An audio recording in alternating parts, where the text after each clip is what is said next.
ഒരു ബന്ധം നിലനിർത്താൻ നമുക്ക് വേണ്ടത് ബുദ്ധിയല്ല, ഹൃദയശുദ്ധിയാണ്.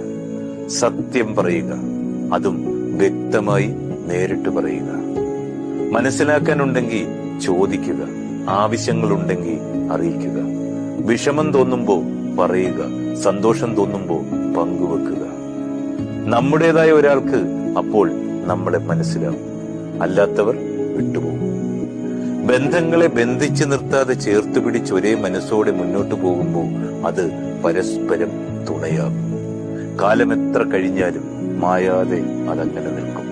കുടുംബത്തിലായാലും പ്രണയത്തിലായാലും സൗഹൃദത്തിലായാലും ആ വിത്ത് ഇഷ്ടങ്ങളിൽ തുടങ്ങി നിശബ്ദമായി ഹൃദയത്തിൽ വീഴുന്നു. അത് ചിരികളിൽ ചൂടുപിടിച്ച് ഒരു ചെറു നോക്കിൽ മുളച്ച് കാലത്തിന്റെ മഴയിലും ഓർമ്മകളുടെ വെളിച്ചത്തിലും വളർന്ന് പന്തലിച്ച് പൂക്കളാകും. ജീവിതത്തിന്റെ വഴികളിൽ അത് തണലായി സുഗന്ധമായി ഒരു വൃക്ഷം പോലെ കരുത്താർജിക്കും.